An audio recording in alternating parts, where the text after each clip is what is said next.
Good afternoon, this is Nicholas from Gandora Gaming, and I bring you guys my updated Labyrinth deck profile 2023 post Photon Hypernova.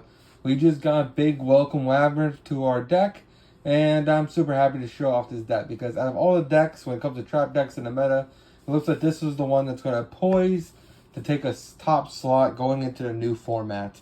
So I just want to go over these cards with you, see why they're so important, and see why they're so expensive. So first things first, we have 3 Lady Labyrinth of Lament. Lady Labyrinth of the Silver Castle. My bad. But she is a very beautiful card, as you can see here. Basically, while you control a set card, your opponent can't target this card with card effects. It also can't be destroyed by opponent's card effects. So right there, that's an amazing effect on a 3000 body. It also has the effect where once a turn, if a Labyrinth card or effect of a normal trap card is activated, you can just summon a Silver Castle from your hand, which is really powerful. It does get someone in defense position, which sucks, but who cares? Because then it has the effect of when a normal trap is activated, quick effect, set one normal trap with a different name directly from the deck. That is a really solid effect, and that is why this card is a must-have 3 of in the deck. This card is insanely powerful and is also insanely beautiful, as you can see by that card art. Look at that thing. That thing's glistening. Alright, so anyway, now we just finished talking about Lady Labyrinth of the Silver Castle. Now it's time to talk about Lovely Labyrinth. Now, she is a definite great one of the deck. For the longest time, I was playing 2-2, just because her effect is so broken, because your opponent can't respond to your traps with monster effects, which is insanely powerful. So the fact is that while she's on the field, your opponent can't respond to your traps with monsters, meaning that every trap you activate will always go off without a hitch, which is kind of insane. And that's actually a really impressive effect. So if you want, you could play 2-2, but I just think that because she's easily be able to summon herself from the deck and have so many ways to get her back from the graveyard, that I think 2 or 1 of it is just fine. So personally, I'm just playing the 1 of it, but she is insane. Also, basically, she has 2 other effects, where basically when a normal trap removes a monster from field, basically you get to destroy 1 card from your opponent's hand at random or a card on field, which is also insane. Also, once per turn, you just set a trap card from your graveyard, and then it can be activated as long as you control a fiend, and guess what? She's a fiend. Really powerful monster, and it's a good 1 of the 2 in the deck. We also play 3 Ariana. Ariana is the last main deck monster besides the little cuckoo clock. Ariana is actually insane. Basically, on normal or special, she allows you to then add a Welcome Labyrinth spell or trap directly from your deck to hand, which is really solid. She also has an effect where if a trap removed a card, remove the monster from field, and while she's on the field, you can get the effect where you get to draw 1 card, reveal it if it's trapped, and if so, set it. And that's a really great effect. And finally, you are playing the 1 Cuckoo Clock. Cuckoo Clock basically allows you to discard this card, and it allows you to activate 1 normal trap card the turn you set it, which is really insane.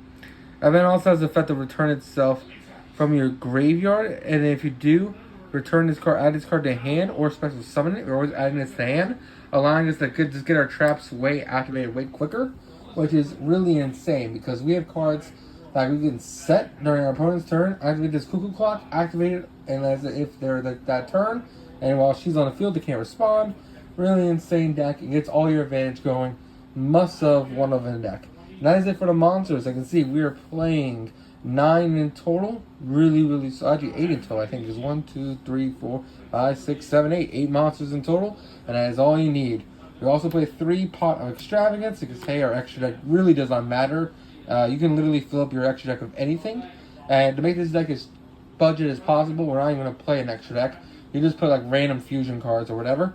We play 2 Labyrinth. This card's really beautiful, but it really sucks to have in hand.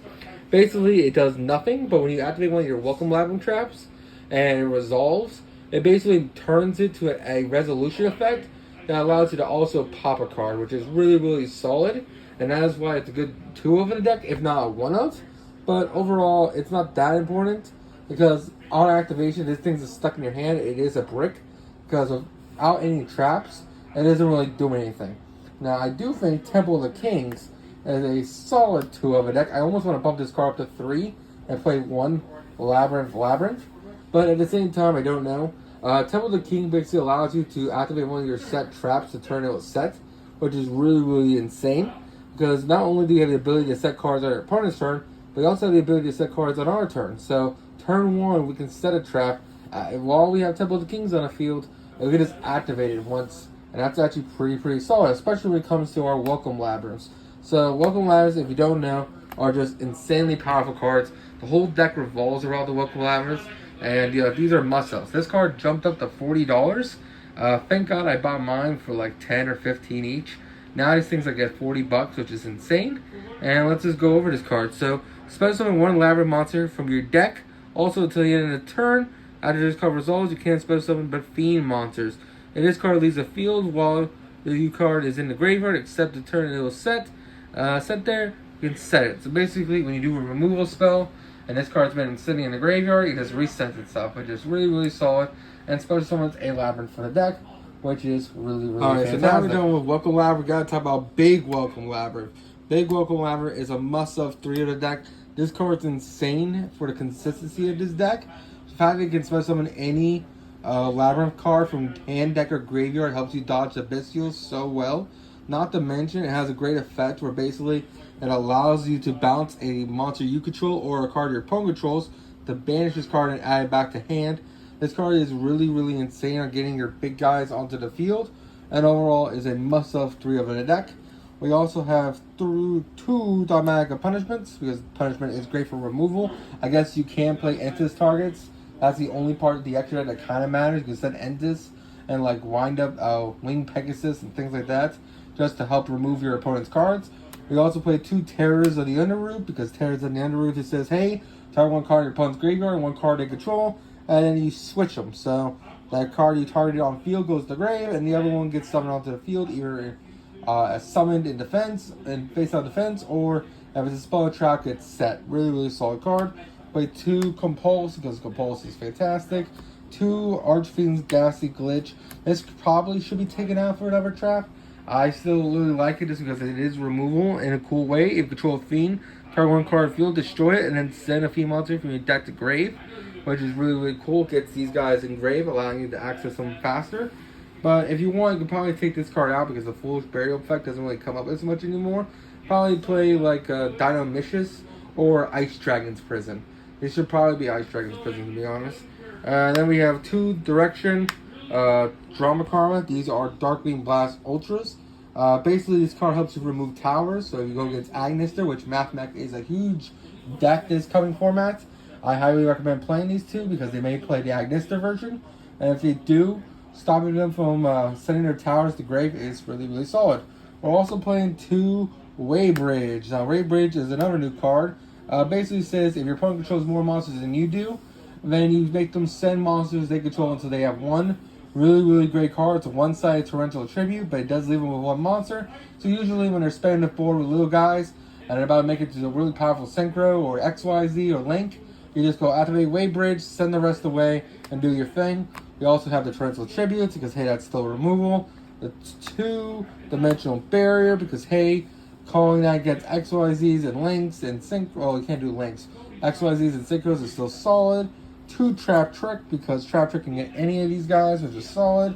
And then 2 Solemn Strike, which is the final part of this deck, and I hope you all enjoy. This deck is very rudimentary, my apologies, and a very powerful, consistent deck. The only ratios I'll say, make these 2 Ice Dragons, maybe play 3 Temple of the King, and if you have Prosperities, play Prosperities. But that's really about it. Hope you all enjoy, and see you all in the next one.